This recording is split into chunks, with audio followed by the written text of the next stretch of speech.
I deleted your number. But I still remember every digit. You know what that says about me? It says that deleting a number was never really about forgetting. It was theater. A performance for myself, as if the act of pressing delete could somehow undo the imprint you left somewhere deeper than my phone. I've built things most men dream about. I've stared at problems that others called impossible, and watched them bend. I've sat in rooms where the world's most powerful people waited for my words. And yet, at 2 in the morning, in the middle of building something that will outlast us both, I found myself typing your number from memory. Just to see if I still knew it. I did. That's the thing no one tells you about being relentlessly driven. The higher you go, the quieter it gets. Not peaceful quiet. The kind of quiet that makes you hear things you buried. Things that sound a lot like her voice. There's a version of me that never reached out, that chose the mission over the feeling, that pressed delete and meant it. And there's this version. The one sitting here, wondering why your number feels like something I built, something I can't walk away from even when I should. Here's the truth that cost me something to admit.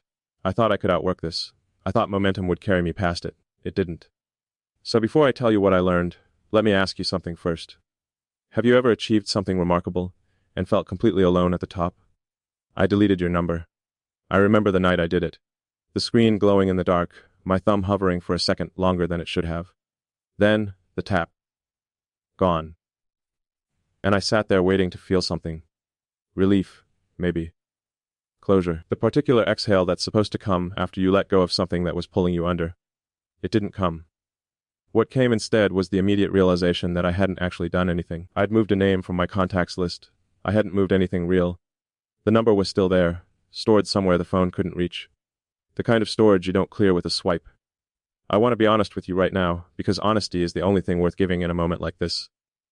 We tell ourselves stories about what our actions mean. I deleted your number means I'm done. I blocked you means I'm protecting myself. I threw away the letters means I'm healed. But actions don't mean what we want them to mean. They mean what they do. And deleting a number doesn't erase a number. It just removes the shortcut. Here's what I didn't understand then, what I understand now. The mind doesn't work like a phone. You can't select and delete. Every conversation, every pause, every word you didn't say, it gets filed somewhere permanent. Not in your memory, as you usually think of it. Deeper. In your body. In the way you hold your breath when a certain song comes on. In the way you reach for your phone in the dark without knowing why. That's what nobody prepares you for. They tell you time heals. They say distance helps. They say keep busy, build something, stay focused, let momentum carry you forward. And momentum does carry you forward. That's the cruel part. You move. You grow.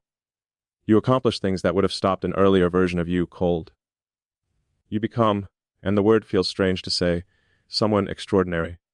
By almost any measure. And still. The number. You know what I think the real illusion is? It's not the deletion. The deletion was honest, in its way. The real illusion is the belief that we are ever truly in control of what takes root inside us.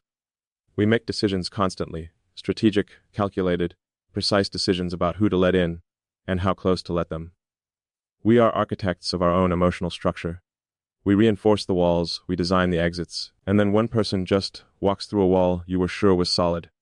I'm not angry about it. I was, for a while. There's something deeply inconvenient about caring about someone when you've optimized everything else in your life for clarity and forward motion. It's like finding a variable you forgot to account for in a model you thought was complete. But I don't want to talk about it like an equation. That's the trap I fall into. The trap of framing feeling as something to solve. It isn't. Some things don't have solutions, they have truths. And the truth here is simple. If uncomfortable, I deleted your number. I still remember every digit. Those two facts live together without contradiction. And the space between them, the distance between what I did and what I carry, that is where the real story lives. Tell me something. Have you ever tried to get rid of something and found it closer afterward?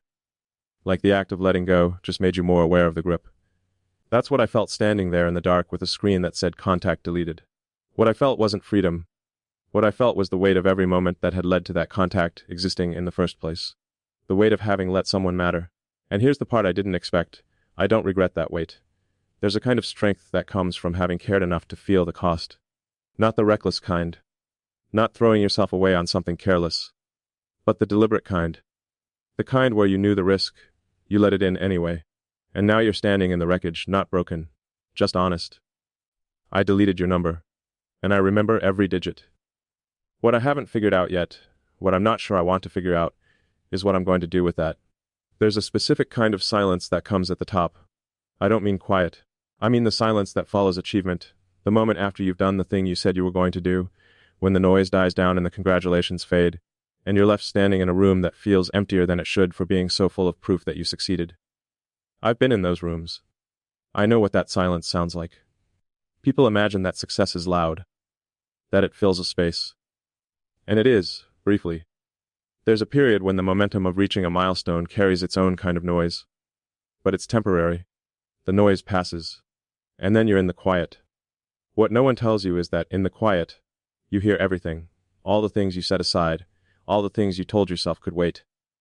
All the small compromises you made between the person who started the journey and the person who arrived. The decisions you made about what to trade for what. In the daytime, when you're moving, those trade-offs are invisible. They're strategic. Clean. In the quiet at 2 a.m, when the mission is asleep and you're still awake, they're not clean at all. I used to believe that grief, real grief, the grief of losing a person who is still alive somewhere in the world, was something you moved through. Like a tunnel. You enter on one end, you walk, you come out the other side. I was wrong. Grief over someone you chose to leave, or who chose to leave you, is not a tunnel. It's a frequency.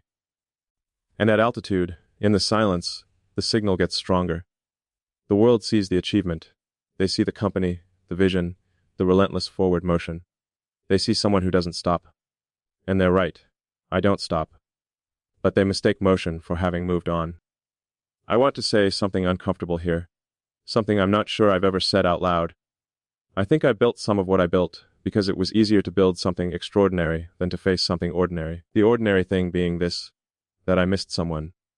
That the absence of a specific person left a specific shape in my life that nothing I constructed could fill. You can't build your way out of that shape.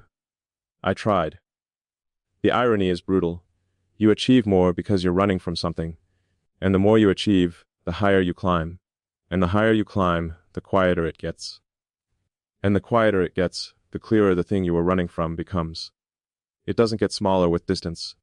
It gets louder. And I had to decide, not once, but again and again, whether to keep climbing, or to stop and turn around and face the silence directly. Look at it. Name it. Let it be what it was instead of building another floor between me and it. This is the cost no one puts in the brochure of ambition. They show you the mountain. They show you the view. They don't show you what it's like to be up there alone with the sound of everything you chose not to say. I'm not asking for sympathy. This isn't a complaint. It's a confession, and there's a difference. Complaint says this shouldn't have happened. Confession says this is exactly what happened. And I own it, and it's worth telling the truth about. So here's the truth. Altitude is real. So is the silence. So is the specific weight of looking out at everything you've made and feeling, not ungrateful, never ungrateful, but incomplete. Like something essential is missing from the equation, and you know what it is, and you're not sure you have the right to reach for it anymore. The view from the top is extraordinary.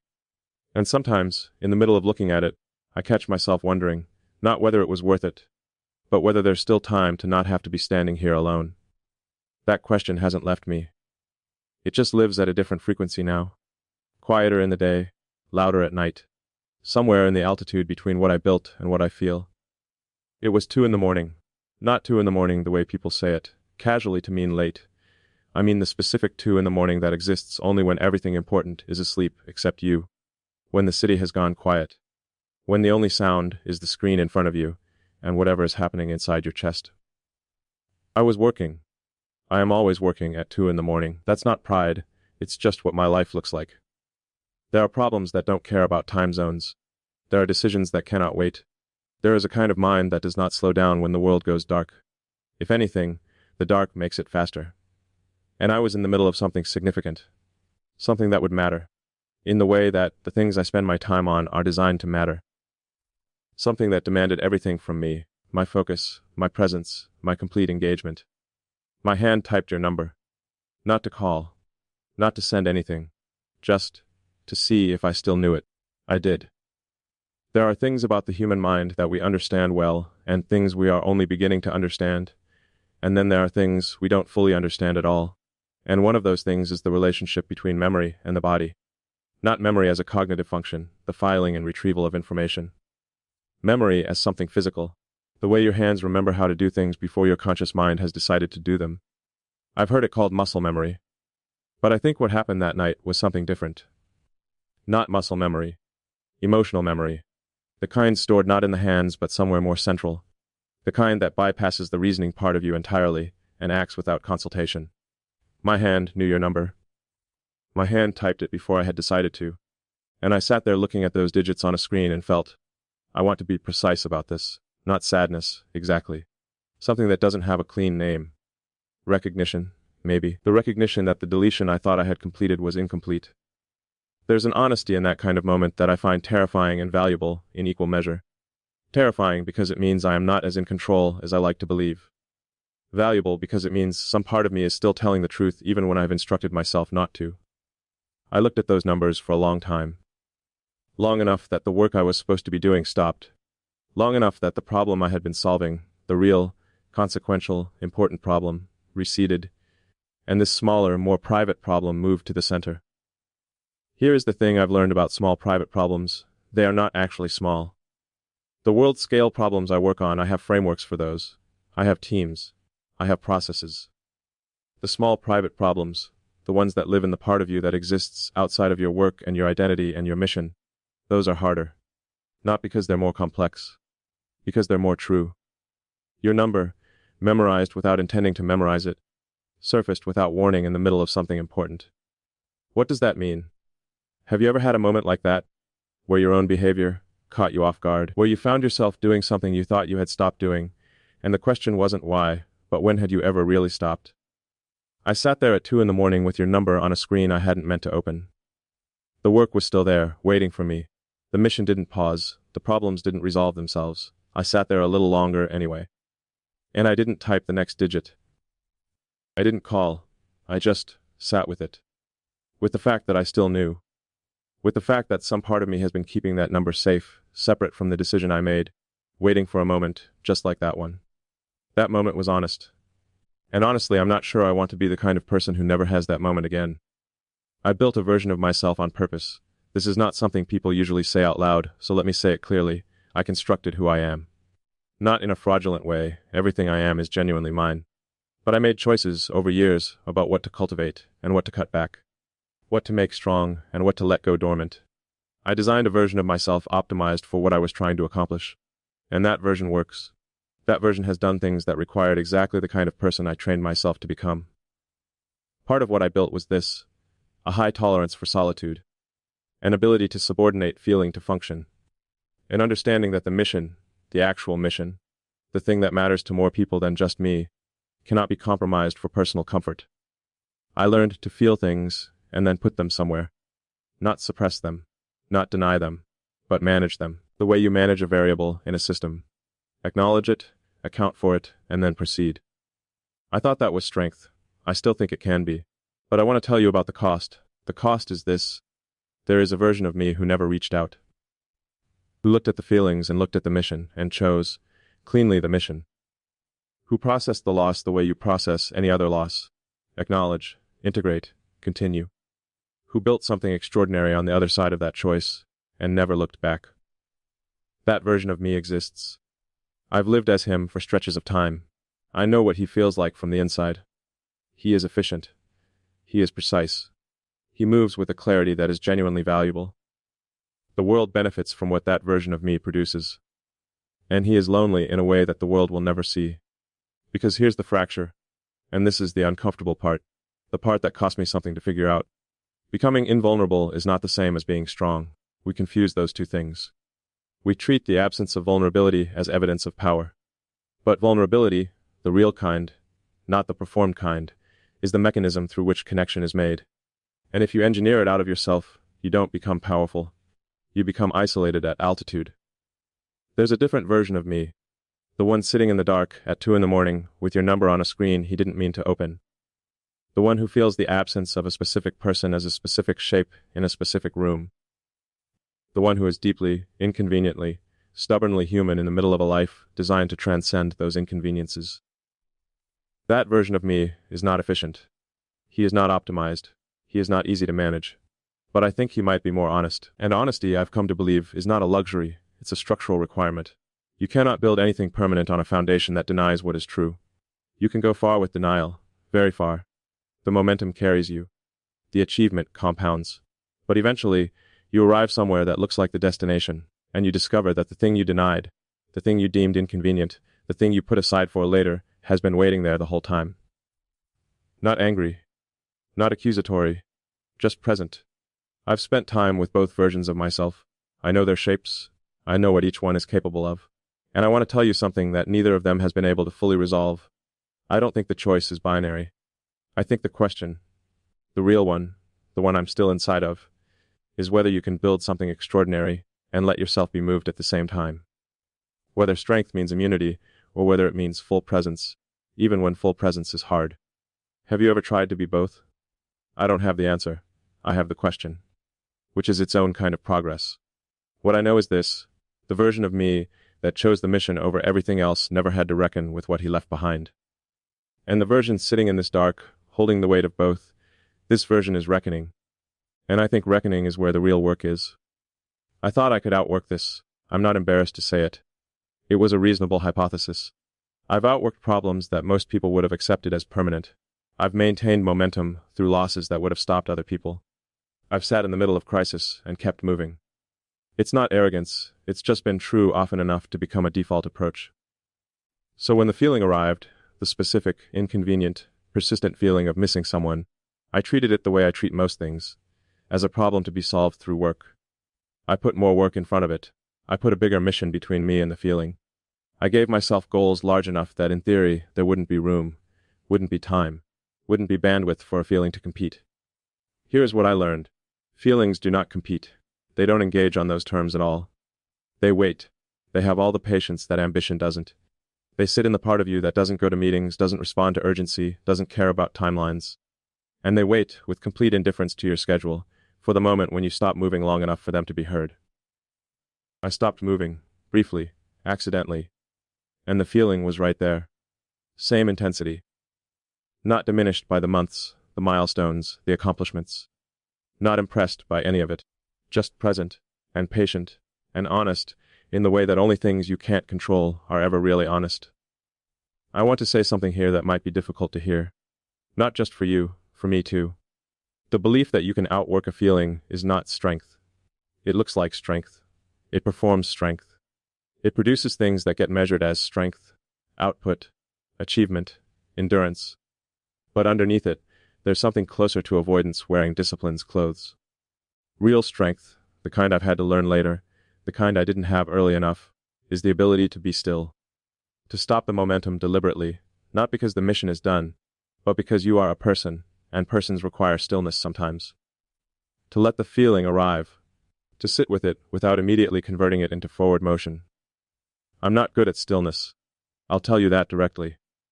My mind treats pauses as inefficiencies. My instinct is always toward the next thing. The next problem. The next iteration. That's not going to change entirely, it's too much a part of how I function. But I've had to make room for something that coexists with that instinct. The room is small. It's 2 a.m. It's me and a screen and a number I thought I had let go of. And the realization, slow, clear, undeniable, that I never actually wanted to let go. That the deletion was a decision made by the version of me trying to protect the mission. And the memory was preserved by the version of me that knew better.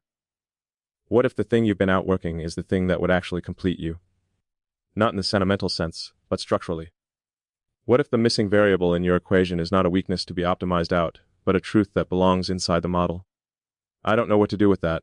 I know what the driven version of me does with it. He files it, and moves forward. I know what the honest version of me does with it. He sits with it at 2 a.m. and doesn't move until he understands it a little better. I've been both today. The momentum didn't carry me past it. The work didn't solve it. The achievement didn't replace it. And for the first time in a long time, instead of treating that as a failure of strategy, I'm treating it as information. Important information. The kind you can't afford to keep burying under work that doesn't know what it's compensating for. I thought I could outwork this. I was wrong. And I think, that being wrong about this particular thing might be the most important thing I've gotten right in a long time.